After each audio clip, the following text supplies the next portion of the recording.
Hello everyone. ఈ పండగ నెలంతా కూడా నేను ప్రతిరోజు ఒక ముగ్గు వేసి చూపిస్తానని చెప్పాను కదా అండి. నేనైతే ముగ్గు వేస్తూ మీతో మన ముంగిట్లో ముగ్గు ఎందుకు వేయాలి, ముగ్గుకి మన హిందూ సాంప్రదాయంలో ఉన్న ప్రాముఖ్యత గురించి కాసేపు మాట్లాడుకుందాం.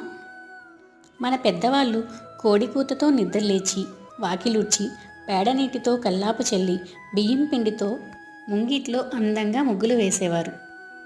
ఏ ఇంటి గుమ్మం ముందు ప్రతిరోజు ముగ్గు ఉంటుందో ఆ ఇంటికి లక్ష్మీదేవి ప్రవేశిస్తుందని ఒక నమ్మకం. అంతేకాకుండా కొన్ని రకాల కీటకాలకు చీమలకు ఆహారంగా అవుతుందని బియ్యం పిండితో ముగ్గు వేసేవారు. దీని వెనుక ఉన్న సైన్స్ చూసినట్లయితే ఆవు పేడతో కల్లాపు చల్లి ముగ్గు వేయడం వల్ల క్రిమికీటకాలు ఇంట్లోకి రావని, అలాగే ముగ్గు వేసే సమయంలో మనం వంగి లేచి ఇవి చేస్తుంటాం కదా, అది మన శరీరానికి ఒక వ్యాయామంలా ఉంటుందని అలా పెట్టారు. సరేనండి, రేపు మరొక మంచి వీడియోతో కలుద్దాం. నచ్చితే లైక్ చేయండి.